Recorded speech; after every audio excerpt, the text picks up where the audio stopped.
What's up, everybody? This week, Sarah and I sit down and talk about the beginning stages of Al Gore's internet. That and a whole lot more is to come, because maybe... Welcome to the show.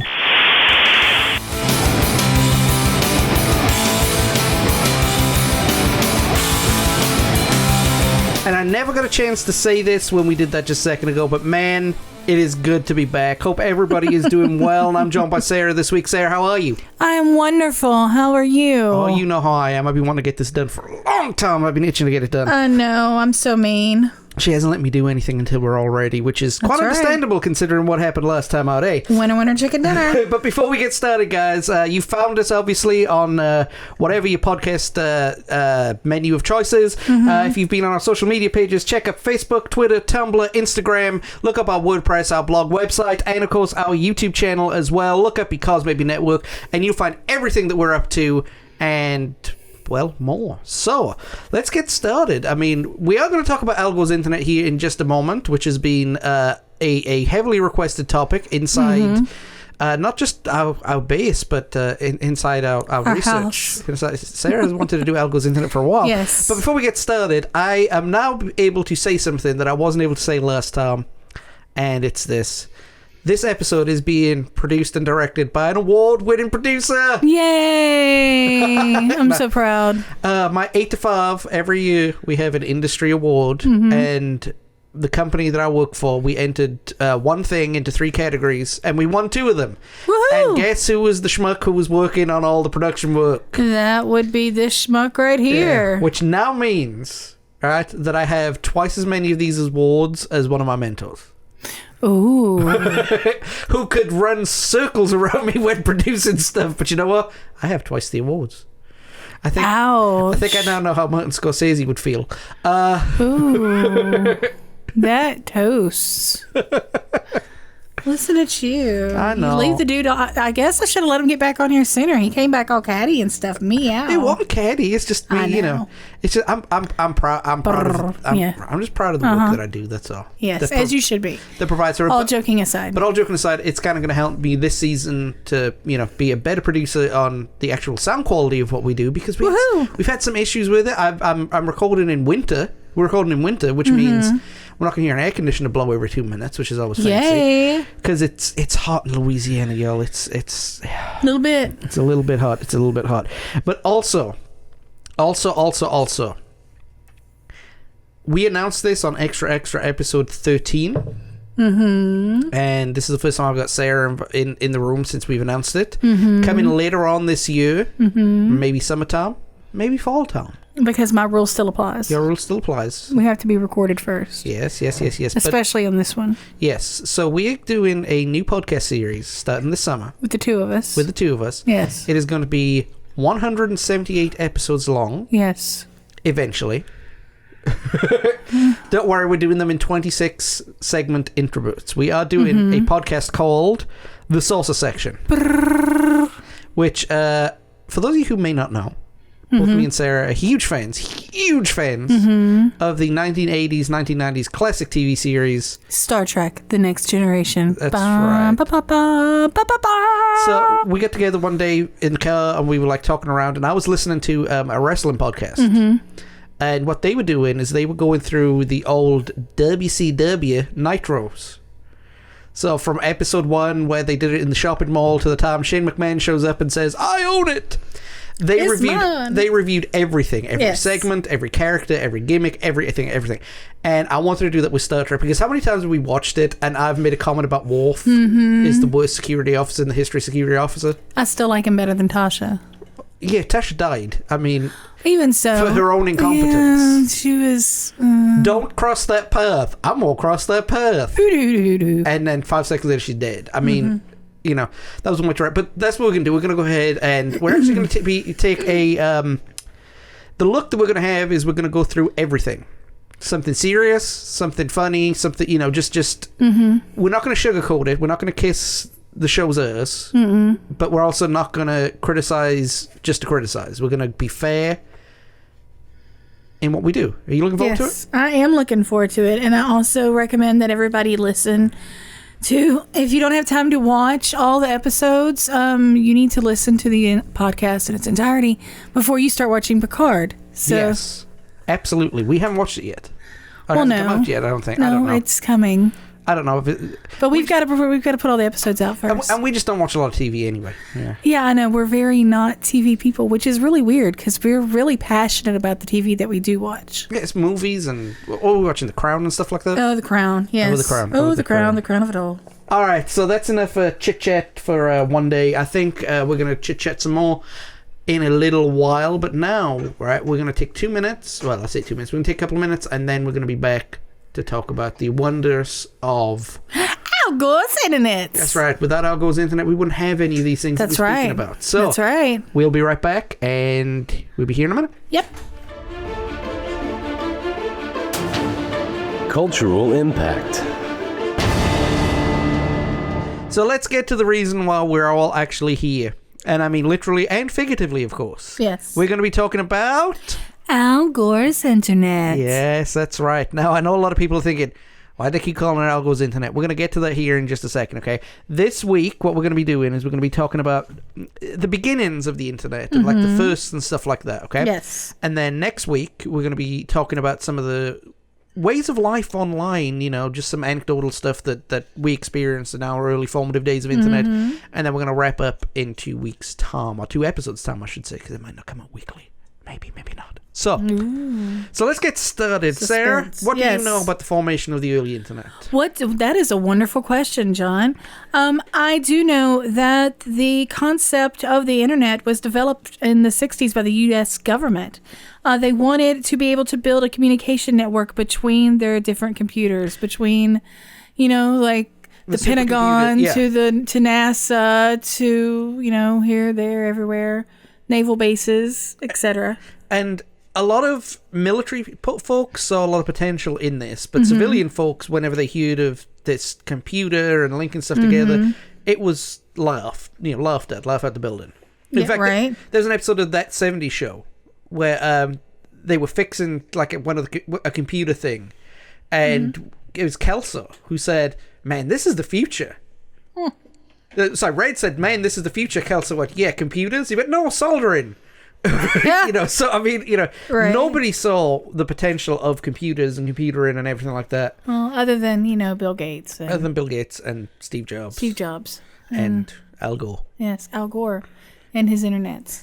One other guy was a gentleman by the name of Sir Tim Berners-Lee. Okay, now the reason I'm saying this is I'm going to give you guys a lot of information. It might seem a little heavy, a little dense at first, but trust me, you will kill at your local pub quiz. Yes, right? Or your next Jeopardy audition. Yeah.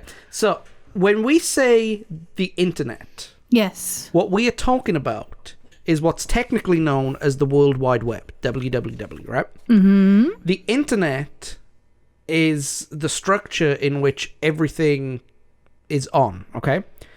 It's the carbon of the technological world. Yeah. The information superhighway. What we call the internet is called World Wide Web. Yes. Right? And so everything that you have is everything that you do, your Facebooks, your Twitters, your Tumblrs, your Tinders, your whatever, is all on the World Wide Web. Yes. But it's not the internet. But for the purposes of this podcast, it's the internet. We're going to call it the internet. It's going to be interchangeable. Yes. Just because the real name is GIF doesn't mean everybody's not going to call it GIF. So, I know that drives you crazy. So, what it is that Sir Tim Berners-Lee. Yes. He was a gentleman who worked with a gentleman by the name of Robert Caillou. Caillou? Well, so just for all intents and purposes, Caillou. Yeah, sorry, Mr. Robert. But basically, Berners-Lee was a computer scientist and Caillou was a computer engineer. Okay, and they worked on a program called CERN, which is the European Organization for Nuclear Research. The reason it's called CERN is because it's a French name, so it's Council Européen pour de la Recherche Nucléaire, right? That's my French, y'all. And basically, it was in 1989 they built the largest node, which is what the internet was, right? Right. And they were the first people to bring hypertext and the internet together. HTML, basic HTML. And on August 6th, 1991, they launched the very, very first website.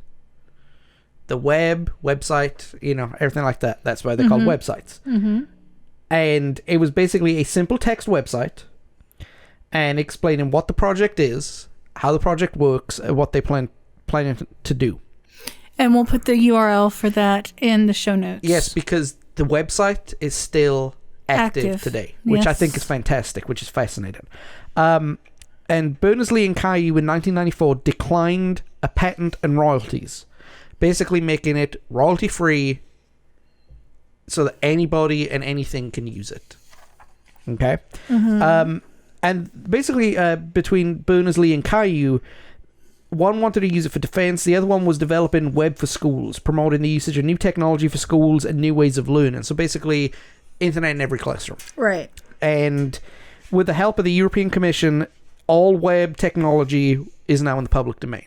So, which is why, well, I could go on a net neutrality, a rant here, but I'm not going to. No. So. But I mean, it's basically put, the project was started in America, developed in Europe, and it was basically, it's basically Cold War technology, for lack of a better term. Yes. And one person who was stateside, who loved this kind of stuff, was the leader of a group of politicians, a group of congressmen known as Atari Democrats.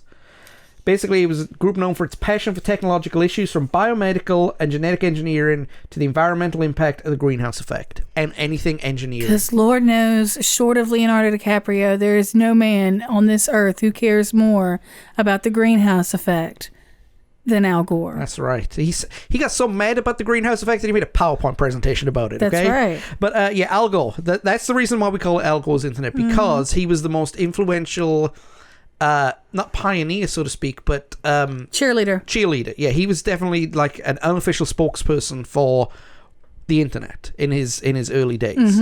And I mean, just for example, okay, when it came to new technology and new patents out there, he introduced something called the Gore Act, right? And that helped create the information superhighway, aka the World Wide Web. Yes. Say we're back to this again. So basically, he introduced and shaped the Supercomputer Network Study Act of '86. Yes. Did the Gore Bill, and basically allowed for the development of something called Mosaic, which is the first browser. Right. So, like, Internet Explorer, the greatest browser who ever lived.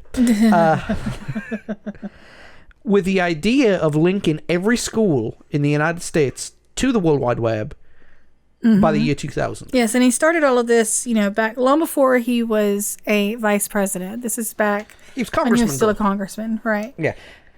However, the other reason why we call it Al Gore's Internet is because that's the best way to say this.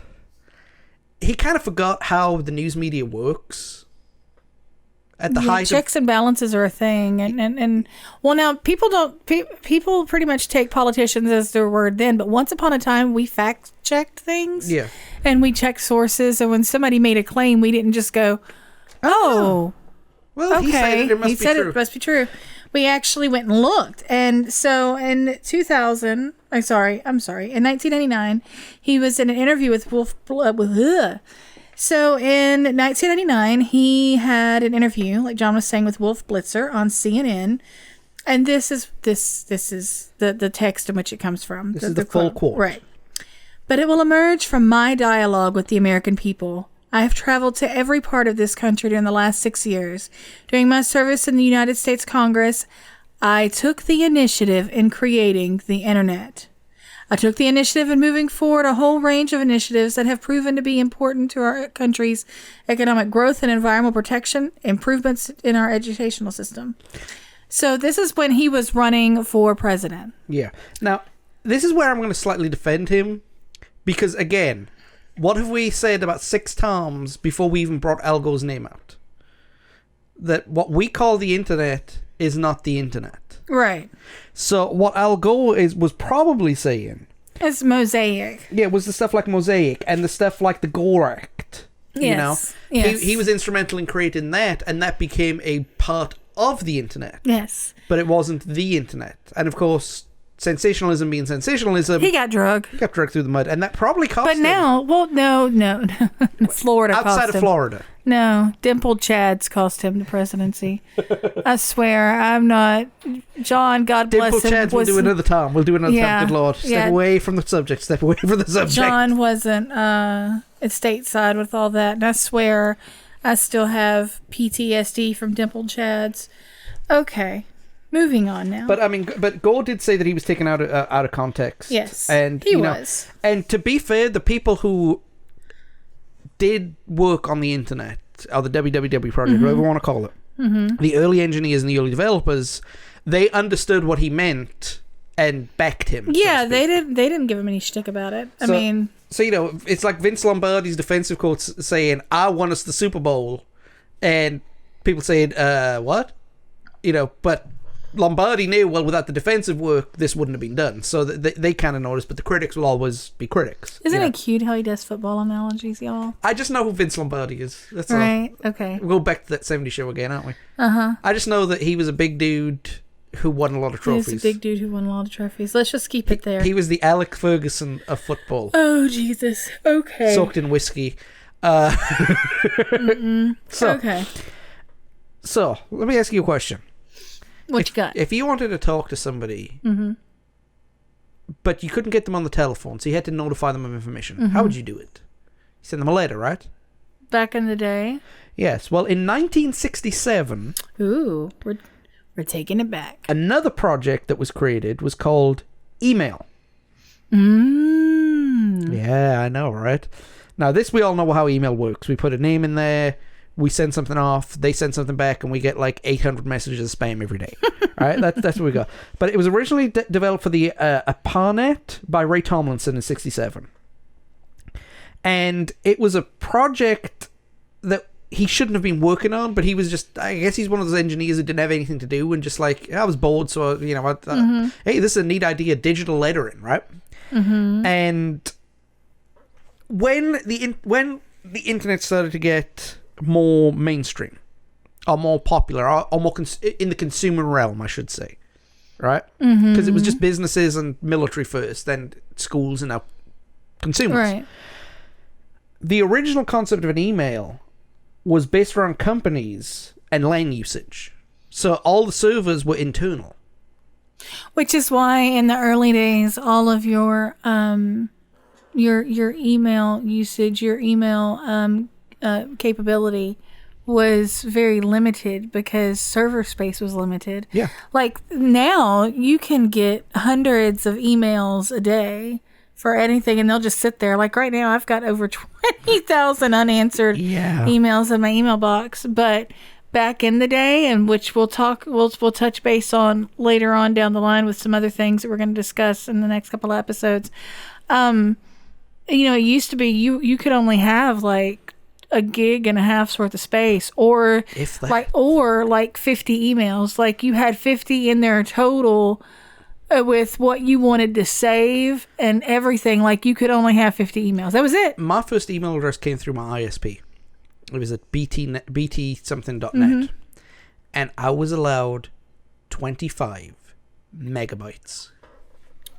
Ooh. Yeah. Big ballin'. See, I had net TV. Web TV, excuse me.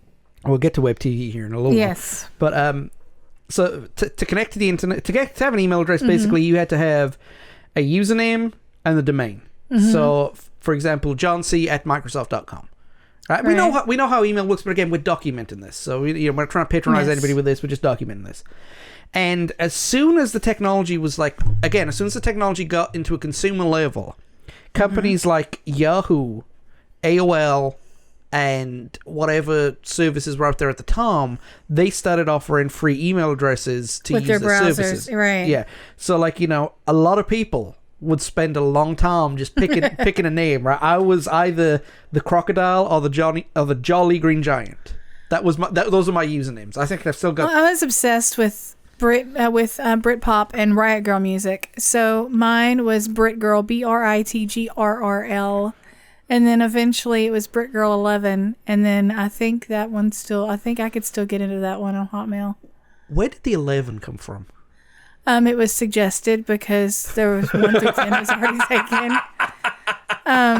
Because I was just Brit Girl at Web TV, and then when I moved to Hotmail, like Brit Girls 1 through 10 were already existing. So 11 just became 11 was it, right? But I mean, at that point it became like an alter ego for everyone. Yes. Nowadays everybody's got like 5 or 6 email accounts with blah blah blah blah blah. You couldn't do that back in the day. No, I mean, you had one. Could, but it was such a pain in the ass. You were, as we would say down here in the South, you were highfalutin if you had more than one email address. Yeah, and I mean, so it was. Also, you needed to join the communities that they had. Yes. Because Yahoo, AOL, AIM, they all had their own kind of communities that you would join, And we'll talk more about those here in a minute. We're trying not to jump back and forth into what we're going to be bringing up later, but you guys can feel what's coming. Yeah, so so you've got your email address. Yes. You've got your computer. Mm-hmm.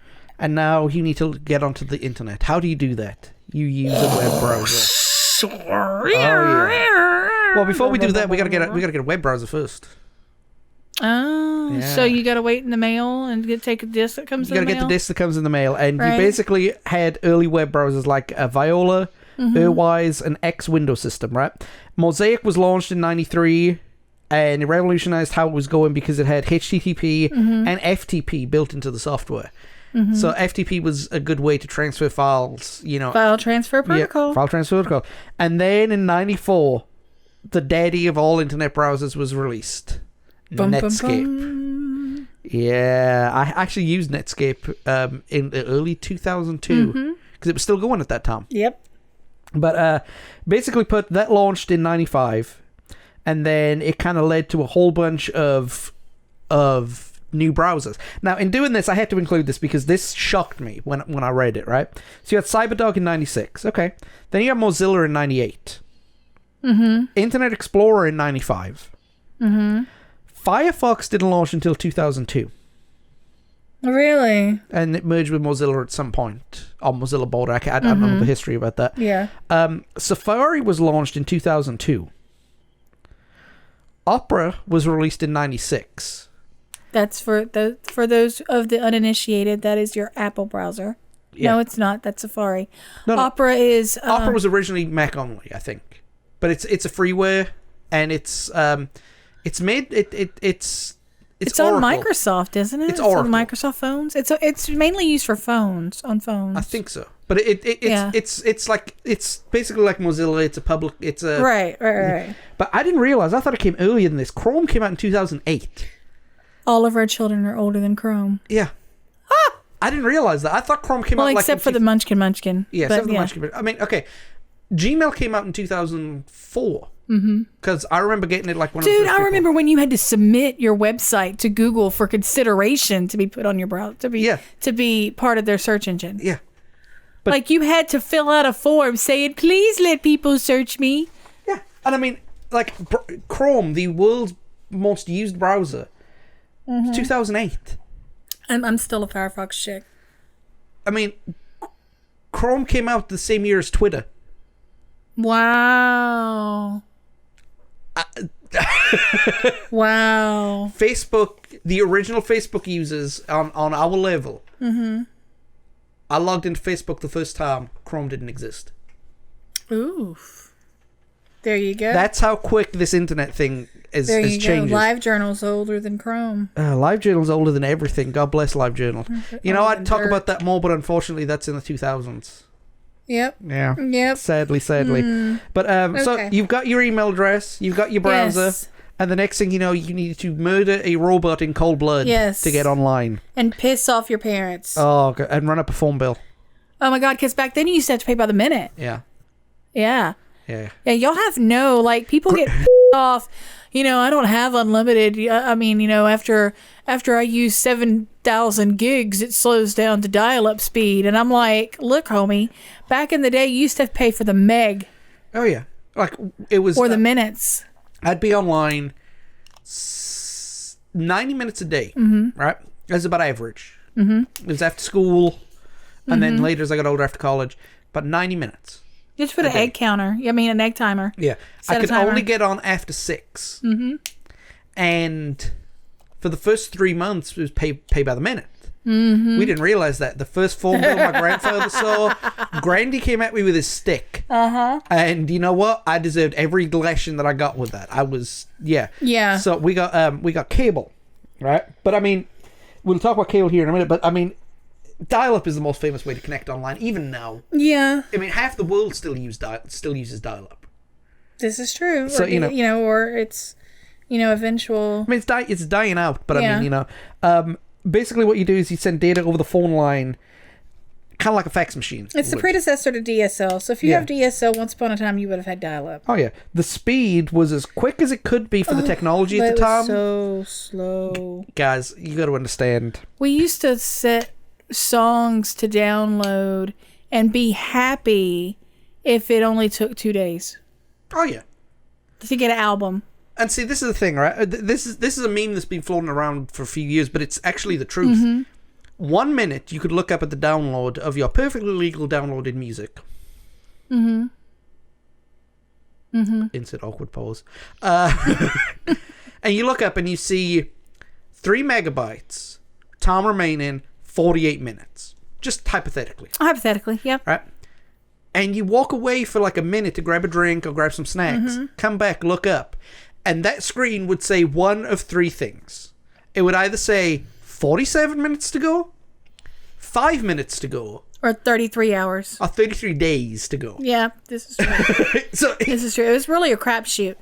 But it just depended on how quick the other person's computer was. Yes, because you were linked up on somebody else's stuff. And then, because it wasn't uploaded to a server. So it's not like it is iTunes where, you go and you download it straight from Apple.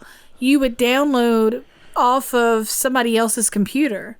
And so... And if they were downloading something, you were out of luck.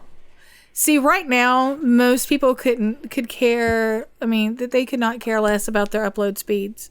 They really couldn't. No, but it's the download speed. But it's download speed. But back in the day, they were just as equally as important because, if somebody was getting something off of you or whatever, or you were trying to send something somewhere, I mean, it was crazy. I mean, it was... Oh, my boy. Especially considering we used to put, like, miniature web pages in our emails. Yeah. Oh, yeah. Oh, with those backgrounds with the blinky. Yes. Oh, yeah. Give a 14-year-old girl some basic knowledge of HTML. Knowledge of HTML and see what happens. Well, not only that, too. Middies. But, I mean, can you imagine, right? Running a 2-minute, 144p YouTube video on dial-up. A couple of months ago, I sat in here for 5.5 hours playing a video game, streaming directly to that website at 740p or 780p, whatever it is. That would have blown my computer up back home. Because my first computer, right, it had a 56k modem, right? Because we were fancy and highfalutin. Ooh. 44 gigabyte hard drive. And a spare 2 gigabyte hard drive. Ooh. Don't know how much RAM was on it, but it couldn't have been more than 128k. Right. Not gig, not meg, K. Right? And it probably had all the raw throbbing power of a lawnmower.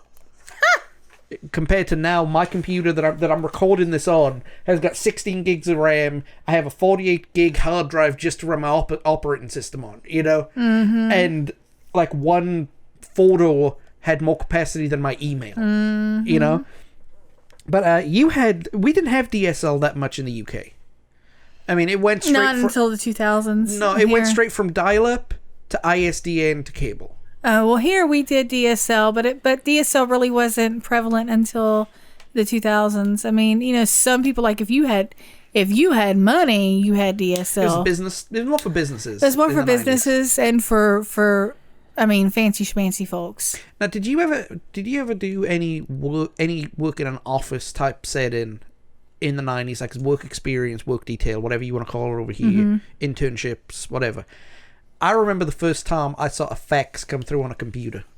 Oh my God, yes. And that was the weirdest, coolest thing. And like, I'm thinking, man, this company is like, high tech. I mean, it closed down a year afterwards, but I mean, right? It's sort of like that line from Almost Famous where the guy from Rolling Stone goes, 17 minutes it's a page.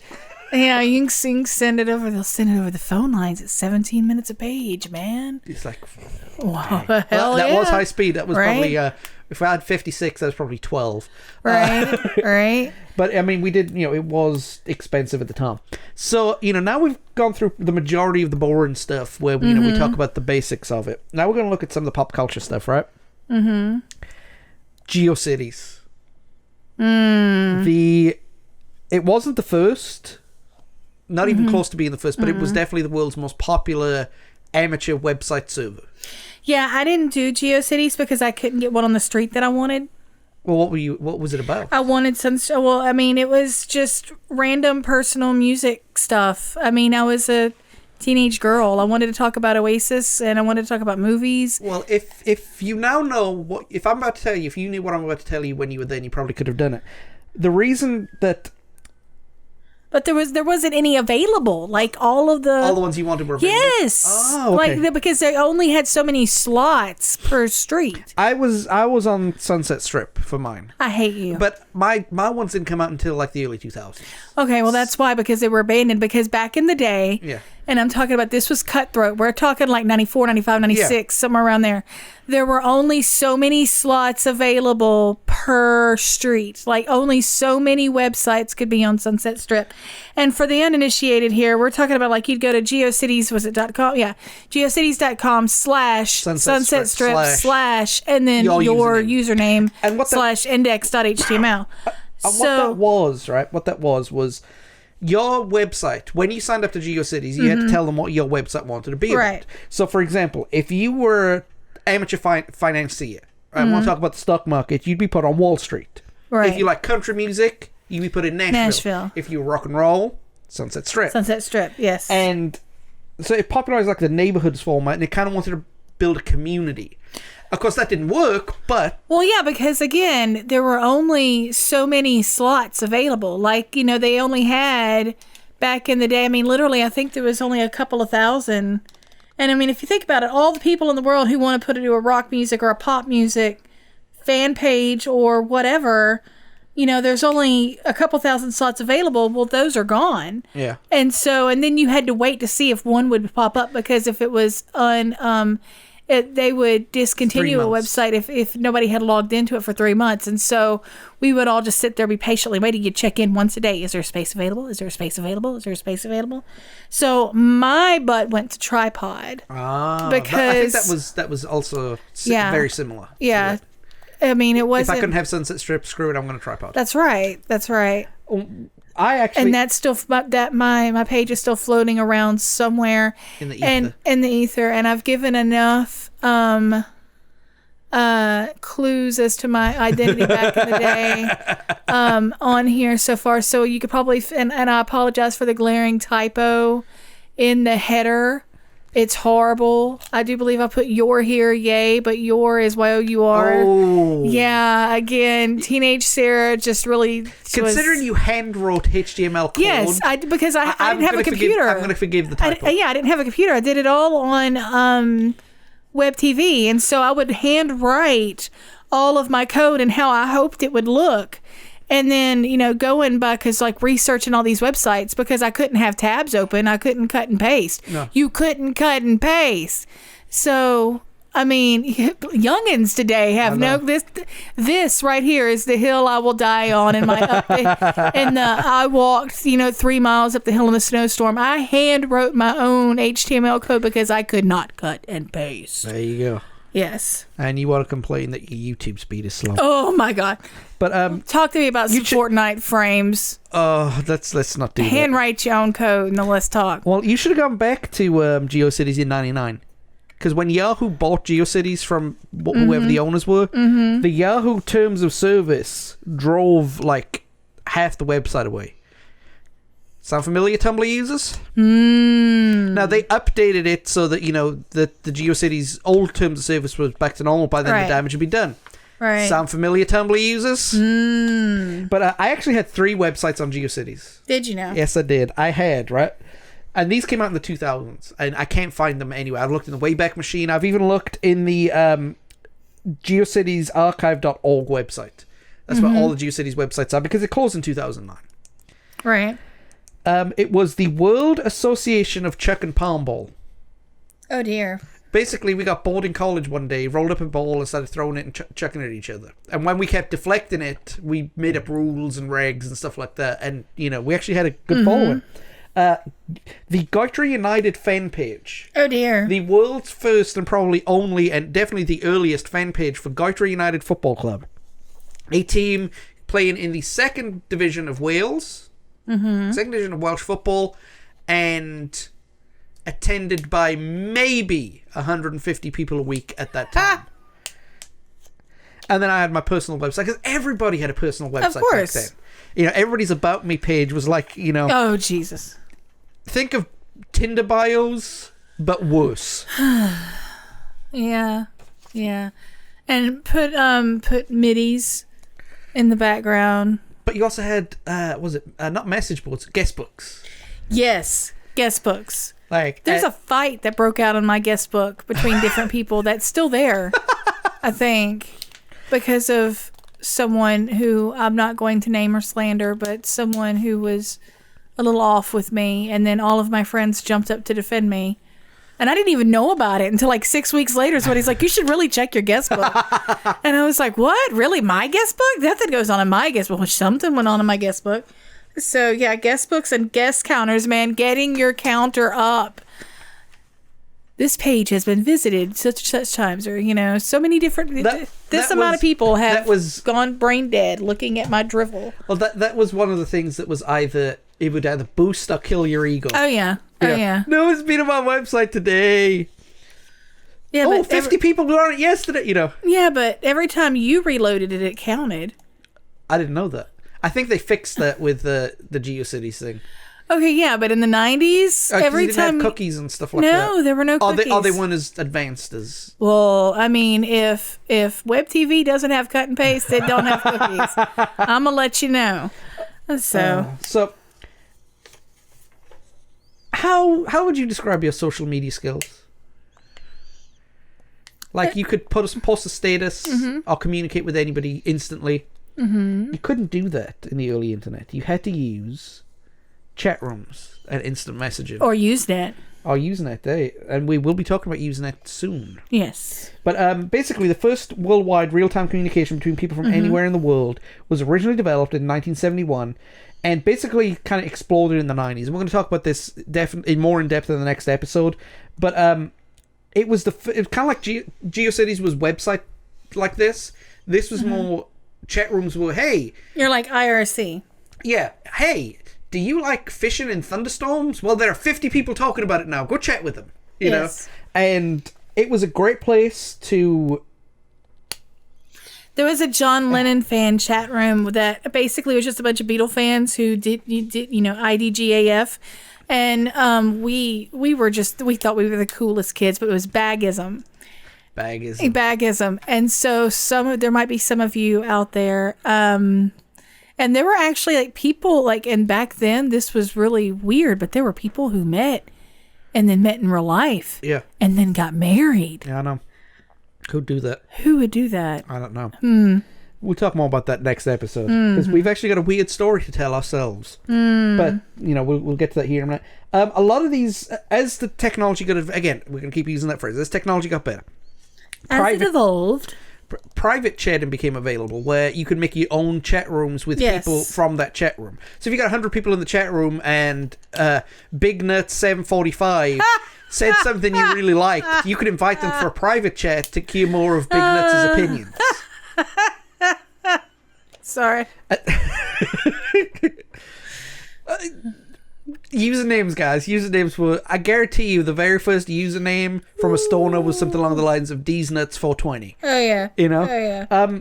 But this led to the popularity of instant messaging. However, the problem with that was, and a lot of people focused on the chat room scourge of the 90s, was that because they weren't moderated, a lot of underage folks got to see a bunch of stuff that they weren't supposed to see. No. Thankfully, digital cameras were in their infancy, so no news had been sent for that, you know. I am so thankful that I grew up when I did, that I grew up where I had the ability to talk to people online, but none of my teenage antics made it onto the interwebs. No.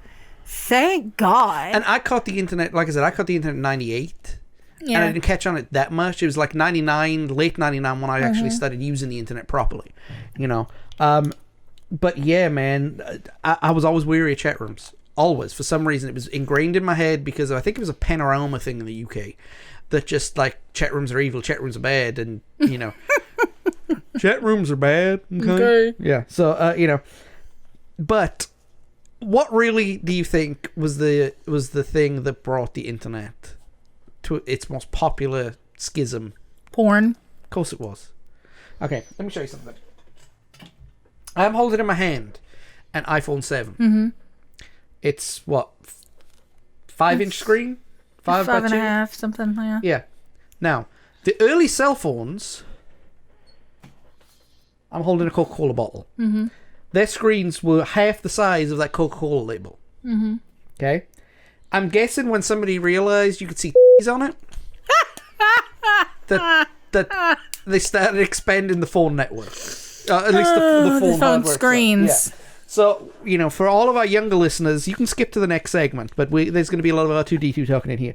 Basically, like all visual technology, porn helped the internet grow. I mean, there's no two ways about it. It wasn't... I don't care what you... There were multiple ways about it, actually. Yeah, I don't care what your religious aficionado, what your technological, what your sports team was. It was porn that did it. You know, I mean, okay. For example, right? VHS won the video format wars because major porn studios went with VHS over Betamax. Right. Cable TV, camcorders, late night cable TV grew because boobs were out. Yep. I guarantee you, the first time somebody had a home video camera and pointed it at his or her wife, he wanted to see boobs on it. True or false?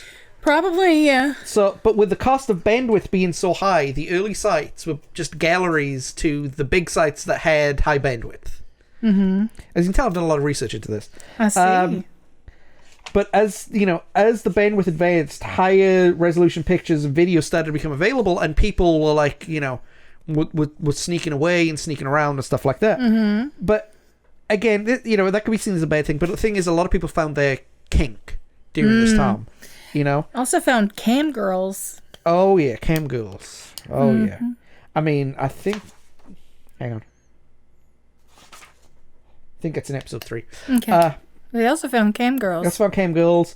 And not only that, it kind of helped, you know, it helped people express themselves sexually. Yeah. And I mean, whatever was your jam, you could find some toast. Yeah, definitely. And, you know, I mean, I'm not here to judge. Oh, no, what you do in your house is your business. And have fun doing it. I'm a card-carrying libertarian, trust me. Right. Whatever you do is your business. But, I mean, apparently, judging by an estimate of the industry, at least 70% of all internet sites that have ever existed have been sexual in nature. Erotic stories, hardcore, softcore porn, fetishes, so fanfic, yeah. And it's also, believe it or not, according to estimates, the ratio of users is not as high as people think it is. It's split 50 to 60% male, 40 to 50% women. I'm not surprised. And you know, most people, we like our toast too. No, I get that, and this and we write all the fanfic. Exactly. But I mean, it's, you know, when people think of porn users, they usually think of you know, seedy little men in mama's basement stuff. But it's not. Healthy relationships use it, and unhealthy relationships use it too. You know, but the problem is there were channels dedicated to illicit, illegal, and immoral sex. Yeah. And we'll get to that here in a couple episodes' time, because that's a talking point that there was a seedy little underbelly. Yeah. Oh yeah. Very, very seedy. More seeds in a watermelon. You know, unless it's a seedless grape. The other thing that the internet kind of took on was commerce and shopping. As we know, physical catalogs, they've been around for hundreds and hundreds of years. Montgomery Ward's catalog, Sears catalog, JCPenney's catalog. Argos in the UK. Oh, God, Argos. You could order a house from the Sears catalog. Oh, yeah. And the problem is as time came on, producing these glossy 700, 800 page books became expensive. Was becoming a lot expensive, especially considering a lot of them just ended up back in the landfills. Mm-hmm. So they started increasing their online presence, not necessarily to shop online, but as a replacement for the catalogs. So, like, they'd still want you to come to the store. Nobody'd figured out yet that, you know, you could type your credit card into the computer and poof, it'll be delivered. Right. So, like, the Sears catalog went online, and then you found where that piece was in your store, only for the website to be 6 months out of date. Right. But, you know, it was still there. You tried, darn it. I mean, they tried it. Pizza Hut, out of all the companies in the world, Pizza Hut was the first company to offer e-commerce. Bless them. And they were the first company to sell a pizza over the internet. God bless them. Pizza Hut. Pizza Hut. You know, there's nothing wrong with Pizza Hut. There's nothing wrong with pizza, but out of everyone, you'd think it would be someone else, right? Because Pizza Hut doesn't strike me as the most technologically advanced company in the history of companies. You know, so... But then, they followed the kind of bricks and clicks method. Right. So, you know, Walmart is probably the biggest example of bricks and clicks. Target. You know, you could ship to store. Yeah. Basically, the website was to advertise what is at the store, but if you don't want to go to the store, you can buy here too. That's what that's what bricks and clicks stand for. Mm-hmm. So niche businesses started showing up as well that started selling a whole randomized bunch of junk, and that led to like the first businesses and the beginnings of a bubble. The .com bubble. Yeah, now we'll get more in depth on the .com bubble in episode 3, right? Mm-hmm. But between 94 and 2000, a surge of IPOs were based around new tech startups. The big stock market crash in the early 2000s was caused by this .com bubble. Basically, nobody figured out how to monetize the internet yet, and they thought, because it was, you know, the new thing. It was a free-for-all, basically. Yeah, it was the modern day equivalent. Unregulated free-for-all. Modern day equivalent of influencers. Yep. I don't know if I want to use your business. Well, our business has a website. Well, let me cut you a check. Right. You know, that was basically it. Many of them were not profitable at all. Right? Even the ideas were not profitable. And worse, there were a lot of scams that went out too. I think even Amway was looking at it going, damn. You know. Mm-hmm. But the most notable failure, and I don't mean to crap on people's success or failure, but this one is egregious, was pets.com. Right? Mm-hmm. Very, very good idea that they had. Selling pet supplies, beds, specialty food, shampoos, toys, etc., etc. Mm-hmm. And in 1997, they made $700,000 out of their little California office. I mean, I'd be cool with $700,000. But they spent $11 million in advertising. Yeah, not so cool with $700,000. I mean, if you got $70, but had to pay $1,000. Yeah, I think you would need some money. Surely somebody should say something. Yeah. I mean, but you know, like I said, in 2000, the bubble burst, and a lot of these companies went out of business and were never heard of again. Womp, womp, Except womp. in podcasts like this one where we talk about inane things. So, thank you for joining us in this history lesson of the beginning stages and the founding DNA of what is known as the internet. Mm-hmm. We've got a lot more to talk about on this subject. Lord, do we? We've got the next episode that we're going to talk about. Right, next episode, I should say. Let me start that again. The next episode that we do, we're going to talk about a lot of the ways that people use the internet, mm-hmm. and it's not going to be as dense. You know, it's going to be mainly how, you know, what we did. Right, and how we did it. More stories. anecdotal. Yeah, more anecdotal stuff, because, you know, everybody used these kind of things in different ways. So, that will be next week, and then the week after we'll get back to some more information and facts and figures. Absolutely. And talking about this bubble and, you know, making a definition on something that people don't understand. So we'll be back in a couple of minutes, and we'll see you there. Bye.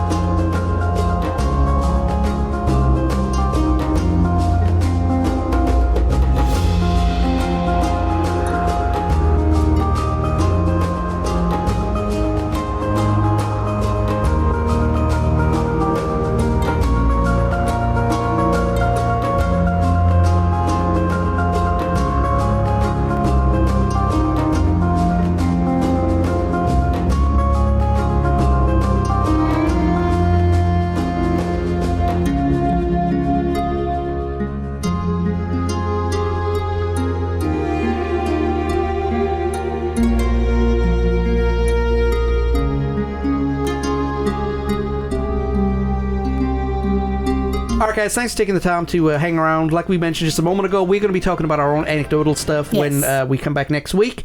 And, you know, we're going to be talking about how we use the stuff. Yes. Not necessarily how other people use the stuff, although we might have some stories about some of our friends. We'll change the names. Protect the innocent, protect the guilty. Protect the guilty, because we don't know their living and or marital status. I don't want sued. Yeah, so, and we're going to be using the copious liberal amount of the word allegedly. Yes. So, or anonymous. So, but basically we're going to be looking at, you know, how we use the internet, some of the pop culture stuff that happened, and the early stages of what now people use the internet for. Yes. Mainly, you know. So basically it's our stories of looking at cats.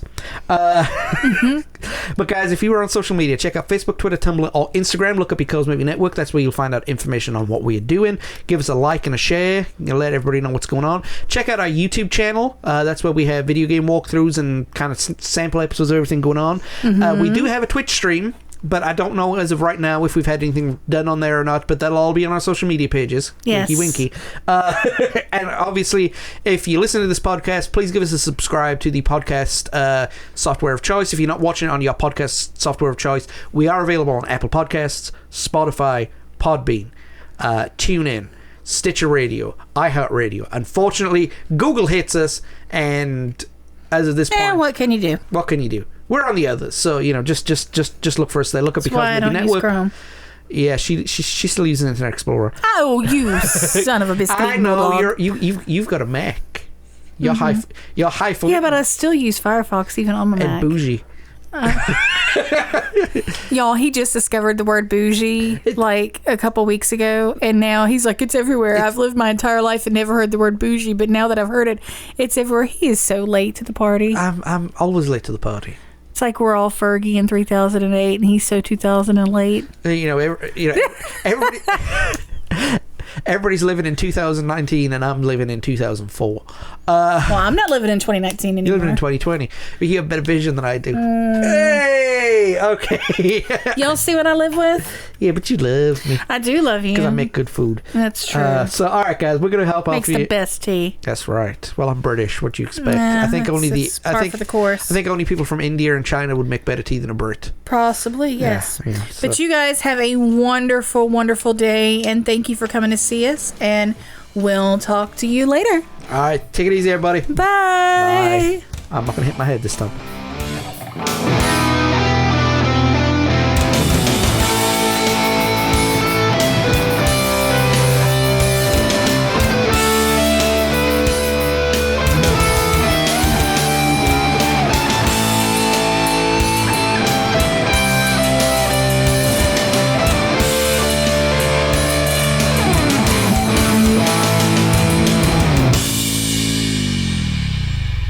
Ba ba ba ba ba ba ba.